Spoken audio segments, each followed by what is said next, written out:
भगवान शिव को त्र्यंबक, त्रिनेत्र, त्रिलोचन कहकर भी संबोधित किया जाता है।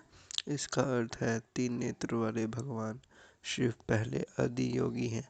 वे अनादि काल से ही ध्यान में लीन हैं। उनकी तीसरी आंख योगिक ऊर्जा से अपार है।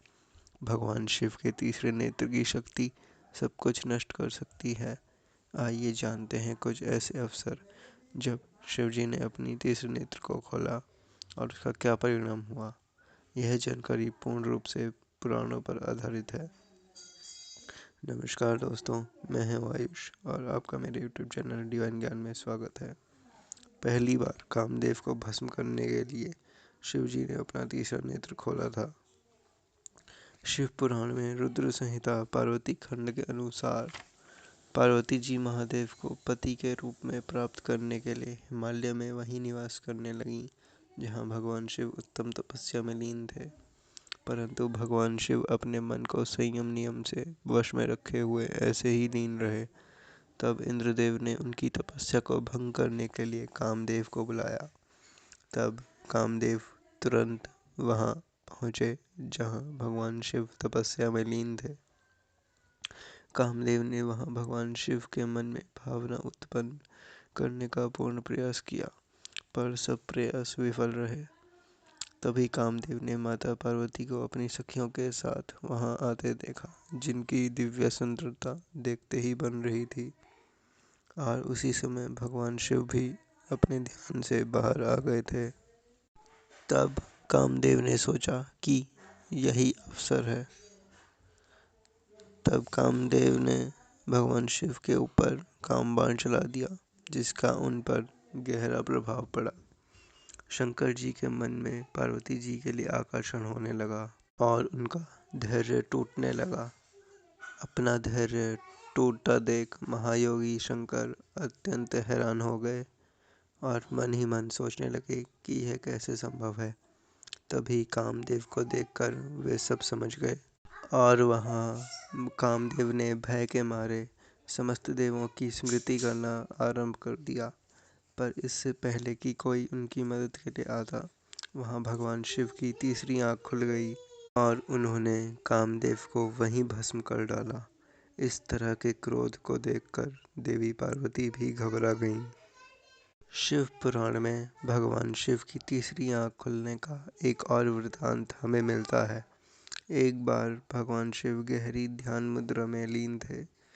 वहाँ देवी पार्वती ने चंचलता पूर्वक पीछे से आकर भगवान शिव की दोनों आँखों को ढक दिया और तभी संपूर्ण ब्रह्मांड में अंधकार छा गया।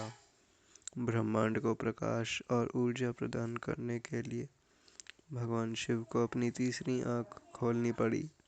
उसी प्रकाश की ऊष्मा से पार्वती जी के हाथों में पसीना आ गया। जैसे ही पार्वती जी ने अपने हाथ हटाए, तभी फिर से सब कुछ अंधकार से बाहर आ गया। उनके हाथों से जो पसीना निकला वह नीचे भूमि पर गिरा, जिससे वहाँ एक शिशु उत्पन्न हुआ जो अंधा था। देवी पार्वती ने उसका नाम अंधक रखा, जो बाद में चलकर अंधकासुर के नाम से प्रसिद्ध हुआ। तीसरी बार भगवान शिव की तीसरी आंख तब खुली थी जब एक बार देवराज इंद्र भगवान शिव से मिलने के लिए कैलाश पहुँचे। तब उनके साथ ऋषि बृहस्पति भी थे। भगवान शिव को उनके आगमन की सूचना मिली और वे अपने प्रति उनकी भक्ति की परीक्षा लेना चाहते थे, जबकि इंद्र और बृहस्पति दोनों अभी भी अपने रास्ते पर थे। इंद्रदेव रास्ते में वेश बदले बैठे शिव जी को पहचान नहीं पाए। इंद्र ने उनसे पूछा कि वो कौन है और कहाँ से आए हैं। इस पर शिव जी ने कोई उत्तर नहीं दिया। इंद्र के अनेक बार पूछने पर भी वो चुप बैठे रहे।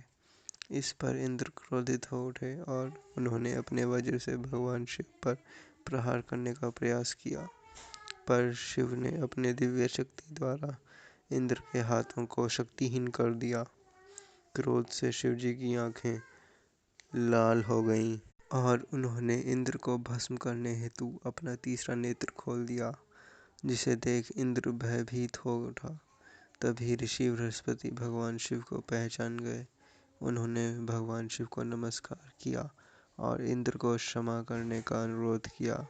भगवान शिव ने ऋषि बृहस्पति की याचना सुन ली, पर अपने क्रोध को नियंत्रण करने में असमर्थ हो गए और किसी तरह उस नेत्र के तेज को समुद्र की ओर मोड़ दिया, जिससे जालंधर का जन्म हुआ, जो बाद में आगे चलकर बड़ा ही शक्तिशाली असुर बना था और भगवान शिव जी के ही हाथों मारा भी गया था।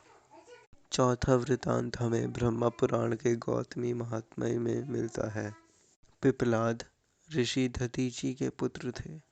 पिप्पलाद अपने पिता की मृत्यु का कारण देवताओं को ही मानते थे। इसका प्रतिशोध लेने के लिए उन्होंने भगवान शिव की तपस्या करी। तब उससे प्रसन्न होकर भगवान शिव वहां प्रकट हुए और पिप्पलाद से बोले, क्या तुम मेरा तीसरा नेत्र देख सकते हो? पिप्पलाद बोले, वे नहीं देख पा रहे। इस पर भगवान शिव बोले कि तुम तब तक तपस्या करो जब तक तुम मेरा तीसरा नेत्र ना देख लो। तब पिप्पलाद ने वर्षों तक घोर तपस्या करी और अंततः वह शिव जी की तीसरी आंख को देखने में सफल रहे। शिव जी की तीसरी आंख से देवताओं से बदला लेने के लिए एक दानव का जन्म हुआ, पर सर्वप्रथम उसने पिप्पलाद पर ही आक्रमण कर दिया। पिप्पलाद अचंभित हो भगवान शिव की ओर देखने लगा। तब शिव जी ने उन्हें बताया कि तुम्हारी देह देवताओं से ही निर्मित हुई है, इसलिए तुम अपने क्रोध को नियंत्रित रखो। और उन्होंने पिप्पलाद को आश्वस्त किया कि देवताओं को मारने से कुछ प्राप्त नहीं होगा और ना ही तुम्हारे माता पिता वापस आएंगे। पिप्पलाद इस पर सहमत हो गए। इस बार शिव की तीसरी आंख ने धर्म की प्रतिनिधित्व किया और समझाया कि प्रतिशोध की भावनाएं रखना निरर्थकता है। आज की वीडियो में बस इतना ही। अगर आपको हमारी जानकारी पसंद आई तो लाइक कर दें और ऐसे ही रोचक पौराणिक कहानियों के लिए चैनल को सब्सक्राइब कर दें। धन्यवाद।